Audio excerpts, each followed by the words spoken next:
All right, now in this video, we're gonna go over how to score the fat loss contest. And I'll admit it is a lot of data entry and it gets infinitely harder as you create teams, but it's a great way to get people motivated and involved. And it's actually about as organized as you can be in terms of tracking everybody's weight and body fat. So we're gonna go to nutrition coaching, we're gonna go to fat loss contest, we're gonna go to scoring sheet, and we're gonna go to reset scores table. And essentially it's gonna open up a Microsoft Excel sheet. And I understand that when you see Excel sheets, you may freak out, but this one is gonna be pretty simple, all right? So the main thing that I wanna alert you to is to never switch up the order or the naming of these sheets. All the coding in this file is dependent on the sheet name. So if you try to change the name of the sheets, then you're gonna mess it all up. The next thing that you want to take note of is that for the first sheet, the sheet all the way to the left, sheet 3, there are a lot of ones where you would normally enter in your client's weight and body fat. And that's because in order for this to work well, you need to have a value in every sheet. All right, so when you finish with this, you're going to repopulate the weight and body fat to all ones by simply copying and pasting, which I'll show you how to do. But let's go over this quickly. You have your main scoring sheet where you'll see people score over time. You're going to have a team scoring sheet where you can put your teams in and then their scores will automatically be populated. And when I run a team competition, I have teams of 3 or 4. And with my teams of 3, it's just their scores added up together. That's their team score. However, if you have a team of 4, it's going to be the average of everybody's score multiplied by 3. Now you don't really need to know that. You just need to know that you're going to put in the scores in these cells and then it's going to pop out a team score. Last but not least, you notice that I have a legend up here that says female equals 1, male equals 0. I definitely recommend that you run individual male winners and individual female winners, but you can put them together when it comes to the team competition. However, the men have a 1% handicap. So when you change this 1 to a 2, it'll automatically create a 1% handicap for the guys and every guy in the group. So you're going to enter this in separately from this sheet.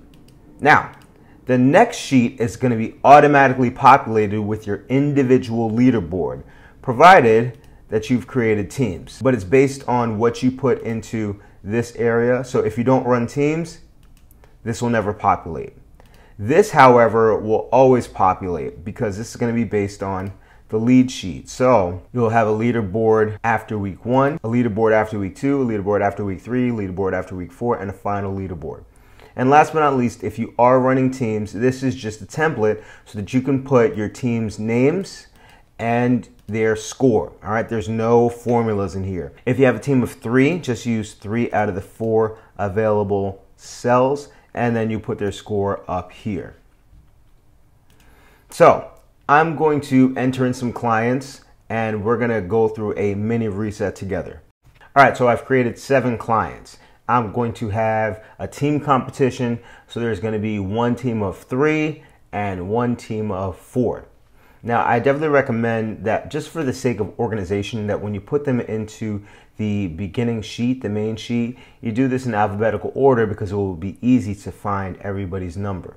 Now, you're only going to need to take 2 measurements. That's going to be weight and body fat. And then people will accumulate points based on the fat weight lost relative to the total body weight. That's the only fair way to score for every person. So I'm going to put in some starting weights, some starting body fats.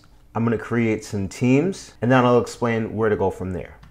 All right, so I've entered in their starting weight and their starting body fat. Now, if I have decided to create teams, I need to manually put these people into a team. So I'll do that now. So I have 1 team of 3, and I'm also going to have a team of 4. So I will use a 4-cell table. All right, so I've created my teams. Now, the guys have a 1% handicap. Every guy is going to get a 2 next to his name, and that will create a 1% handicap for his team. Now, you filled out your tables and you've entered in your initial measurements. As you can see, this is unpopulated with scores and it hasn't been sorted because there are no scores yet. And since we haven't entered in any change, the numbers are pretty large here. So we're going to fast forward 1 week and I'm going to enter in their weight and body fat after a full week. All right, so I've entered all these clients' weight and body fat after a full week, and a score will automatically be populated. I don't have to figure that out. If I'm only running an individual competition, then I don't have to worry about anything because I have my leaderboard already populated. After week 1, Bob is in the lead, Carmen's in second place, Eve is in third place. This automatically gets populated. If I don't enter anything in the team competition, then this stays blank. But I am going to put these people's scores into the team competition. All right, so as you can see, after I entered in their scores, Team Carmen is ahead of Team Alicia. Now, if I go to the third sheet, this is now updated with an individual leaderboard. And this leaderboard with Bob, Carmen, Eve, and then Dan matches this leaderboard with Bob, Carmen, Eve, and Dan. So you can post either one of the two. So if I'm posting the leaderboard on Facebook or Instagram, I'm actually going to take a screenshot of this. I'm going to crop out any of the weeks that we haven't done yet because the numbers are going to look very nutty. Let's do one more week. So after the next week, this is now the leaderboard. And as you can see, the first place person is Eve, second place person is Alicia, third place person is Fernanda. If we go to this leaderboard, Eve is in first, Alicia is in second, Fernanda is in third. This has automatically been populated. The singular leaderboard won't be updated until I update the team sheet. So now I have to change these numbers to reflect their new score. And after updating all of the numbers, you can see that the lead has slimmed between Team Carmen and Team Alicia. But if I were going to update this on Facebook, I would simply copy the first place team. They're at 1199. Go to the last sheet, paste it, and then put 1199. I would then go to the second place team, copy their names, paste it, and then I'm going to put their score, 10.4. If you want to increase the font, you absolutely can. 24 and 24. But that is essentially how you're going to post the leaderboard for the reset. So you're going to continue to enter in all of your data until you get your final score, and then you're going to post your final score for each person into their team. Your leaderboard will be complete, so you can post all of the weeks, and then you simply copy and paste the winning team's name and the winning team score. So when you're done with your entire reset, you want to clean this file up. So you're simply just going to delete everything here.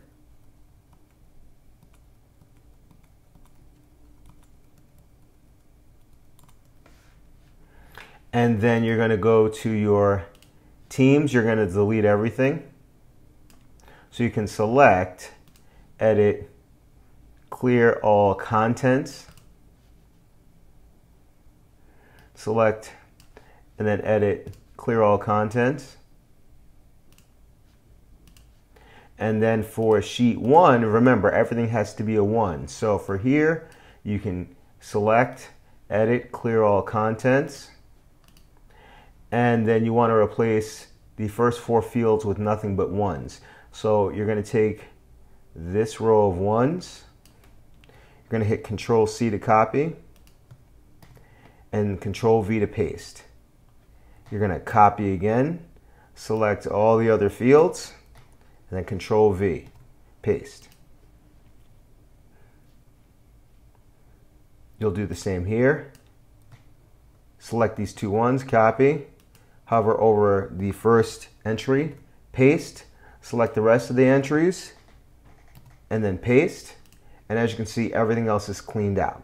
You can then save, and then the next time you do your reset, you can start over. So that's about it for now. It is a lot of data entry. It is a bit of organization, but it's the best way to keep everything out in front of you and the best way to keep track of all the numbers. Now in the next video, I'm just gonna go over some quick tips on weekly challenges that you can run and why, and then you'll be all set.